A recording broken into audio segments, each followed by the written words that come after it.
मेरे प्यारे बंधुओं, जय श्री राधे, जय श्री कृष्णा। आज हम बात करेंगे बृहस्पति ग्रह के बारे में, क्योंकि 9 अक्टूबर 2024 दिन बुधवार से 12:35 से बृहस्पति ग्रह वक्री हो गए हैं। इसका किस राशि पर कैसा प्रभाव पड़ेगा आज मैं बताना चाहूंगा, लेकिन उससे पहले आप मेरे चैनल को सब्सक्राइब करें। तो आइए शुरू करते हैं हम इस चार्ट के माध्यम से कि ये देखिए बृहस्पति ग्रह अभी वृष राशि में विचरण कर रहे हैं और यहाँ पर वक्री हुए हैं।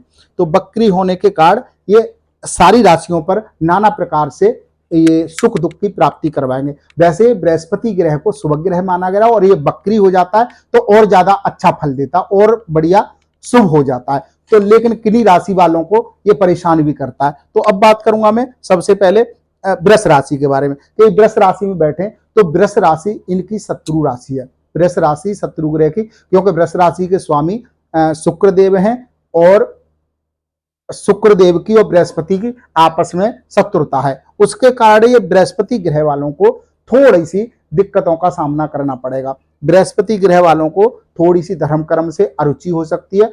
घर में जो आपके रिश्ते नाते हो, जो बड़े लोग हैं, जैसे आपके दादा दादी हैं, माता पिता हैं, या आपके घर में बच्चे वगैरह, उनसे थोड़ा सा मनमुटाव हो सकता है। और आपका जहां बिजनेस है, जहां या कहीं नौकरी करते हैं, ऑफिस में भी आपको थोड़ी सी दिक्कत हो सकती है। ऑफिस के अंदर लोगों के साथ थोड़ा सा मनमुटाव हो सकता है। दूसरा, कहीं पर भी जब तक बृहस्पति ग्रह ये वक्री हैं, वृष राशि वालों से मैं अनुरोध करता हूं कि किसी भी प्रकार का इन्वेस्ट ना करें, वरना क्या करेगा, वो धन आपका चला जाएगा और आपसे धन से रिलेटिव समस्या आ जाएंगी। किसी वगैरह का लोन या कर्जा भी ना लें। अभी का लिया हुआ कर्जा या लोन आपको परेशान करेगा और आपकी जो जमा पूंजी है उसको खत्म कर देगा।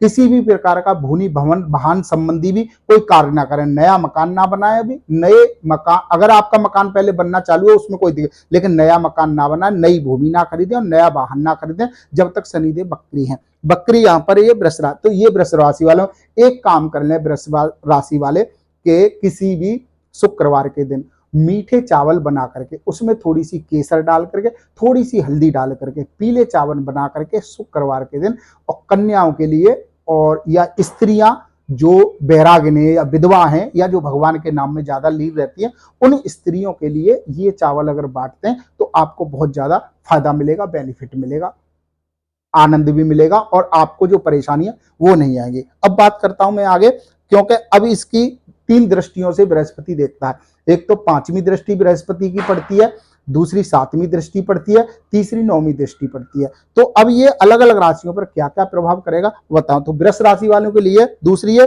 1 2 3 4 5, 5वीं दृष्टि इसकी कन्या राशि पर जा रही है। तो कन्या राशि भी इसकी शत्रु ग्रह की राशि है, यानी बुध देव इसके शत्रु ग्रह हैं। बुध इनसे शत्रुता मानता है।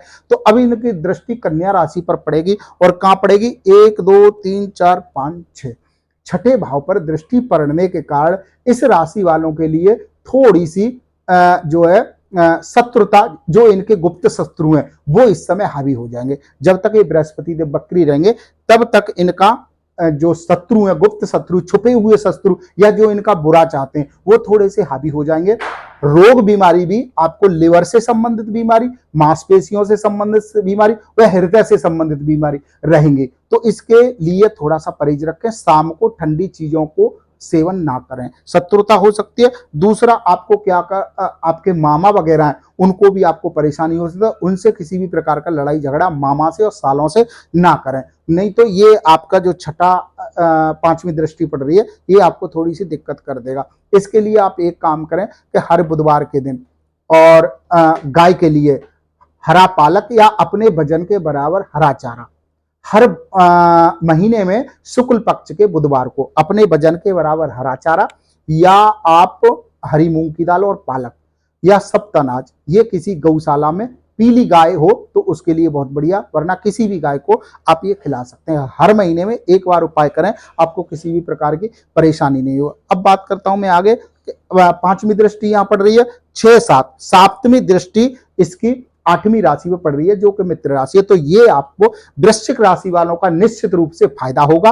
रोग बीमारी अगर कोई चल रही है और इलाज चल रहा था इनका, और कोई परेशानी हो रही थी, इलाज चल रहा था और इनको उसका निदान नहीं मिल रहा था, और इनको इलाज चल रहा था लेकिन दवाई नहीं लग रही थी या लंबा चल रहा था, पैसा खराब हो रहा था, तो अब इनका इस चीज से छुटकारा मिल जाएगा। वृश्चिक राशि वालों के लिए रोग या कोई इनके घर में पूर्वज बीमार था तो उसको इनको शांति मिल जाएगी, इनका धर्म कर्म में मन लगेगा, कोई सोची हुई मुराद आपकी पूरी होने वाली है निश्चित रूप से, और आपकी बीमारियों में ये कष्टों का निवारण करेगा, प्यार प्रेम बढ़ाएगा।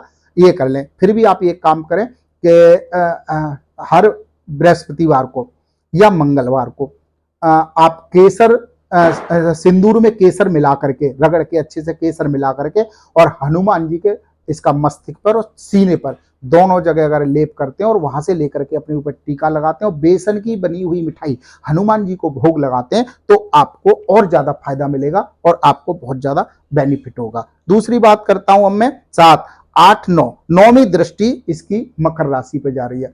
मकर राशि इसकी समराशि है, शनिदेव की राशि है, शनिदेव से ना इनकी शत्रुता है ना मित्रता, समभाव है, तो ये बृहस्पति देव मकर राशि वालों के लिए भी फायदा पहुंचाएंगे और थोड़ा नहीं बहुत पहुंचाएंगे। इनका जो अगर किसी जिनकी नौकरी नहीं लग रही थी या जिनको काम धंधे की तलाश थी और जो पढ़े लिख लिए बहुत दिन से काम के लिए तलाश थी उनको नौकरी निश्चित रूप से मिलेगी। दूसरा, इनको कहीं पैसा इनका फंसा हुआ था वो नहीं मिल रहा था तो इनका पैसा भी मिलेगा और इनको जहाँ कहीं मनमुटाव चल रहा था उनको मनमुटाव भी करेगा। दूसरा, इनको विशेष जो शादी के लिए लोग थे और जिनकी शादी के रिश्ते नहीं बन रहे थे मकर राशि वालों को, उनके रिश्ते भी हो जाएंगे और ये बहुत ज्यादा बेनिफिट पहुंचाएंगे। तो फिर भी मकर राशि वाले एक काम कर लें कि हर शनिवार के दिन पीपल के वृक्ष के नीचे और एक देसी घी का दिया जला करके और थोड़ा सा पानी के अंदर या दूध के अंदर केसर मिला करके पीपल के वृक्ष में जल चढ़ाएं और एक देसी घी का दिया जलाएं, तो इससे इनको मकर राशि वालों की और समस्याएं समाप्त हो जाएंगी और बेनिफिट मिलना शुरू हो जाएगा। ये 9वीं। अब मैं बात करता हूं मकर राशि की, धनु राशि के बारे में। धनु राशि इसकी अपनी राशि है और ये बृहस्पति देव बकरी हो रहे हैं, बकरी ग्रह शुभ हो जाता है, तो जो धनु राशि वाले थे उनकी समस्याएं भी समाप्त होने वाली है। घर में अगर किसी तरह का विवाद चल रहा था तो वो हो जाएगा और ये जो जब तक बृहस्पति देव बकरी रहेंगे आपके भाग्य को चमकाएंगे और आपको फायदा देंगे। अगर आपका किसी भी प्रकार का कोई वाद विवाद चल रहा था, जमीन से संबंधित विवाद चल रहा था या आपकी कोई घरेलू समस्या थी या आपको आर्थिक स्थिति थी, तो अब ये आपकी आर्थिक स्थिति को खूब सुधारेंगे और ये आपको बेनिफिट देंगे जब तक बकरी रहेंगे। मीन राशि वालों की तो समझ लो लॉटरी लगने वाली है। हालांकि मीन राशि पर 7.5 चल रही है और 7.5 का ये जो है प्रथम चरण चल रहा है और प्रथम चरण ये 2025 में समाप्त होगा। लेकिन फिर अब बृहस्पति देव बकरी हो चुके हैं तो बृहस्पति देव मीन राशि के स्वामी हैं, तो ये आपको बहुत लाभ देंगे। अगर आपका विवाह इत्यादि नहीं हुआ है तो विवाह इत्यादि हो जाएगा और आपको अगर नौकरी की तलाश थी तो नौकरी मिल जाएगी, आपको कोई बीमारी चल रही थी तो बीमारी भी आपकी समाप्त हो जाएगी और किसी भी प्रकार का आप पे संकट था ये बृहस्पति देव उसको सफल बना देंगे, विवाद को खत्म कर देंगे आपके को और आपको लाभ का योग बनाएंगे। लेकिन एक बात का मीन राशि वालों से मैं विशेष अनुरोध करता हूं, क्योंकि बृहस्पति के कभी भी अपने माता पिता का अपमान मत करना, वृद्धों की बुजुर्ग जो लोग हैं उनका मान सम्मान करना, स्त्रियों का सम्मान करना, ये बृहस्पति देव आपको निश्चित रूप से संसार के सुख दे करके, मुक्ति दे करके और आपकी नैया को पार लगा देंगे।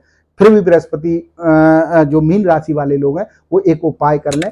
कौन सा उपाय कर लें कि बृहस्पति देव का बृहस्पतिवार के दिन हो सके तो आप जो है उसका उपाय के लिए आप बृहस्पतिवार के दिन और केसर का टीका लगाना शुरू करें और बुजुर्गों की सेवा करें और हो सके तो गोपाल सहस्त्र नाम का पाठ करें।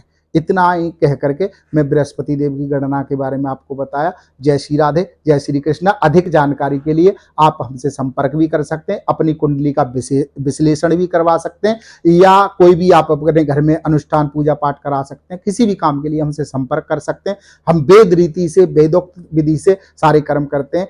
अब मैं आज्ञा चाहूंगा। जय श्री राधे, जय श्री कृष्ण।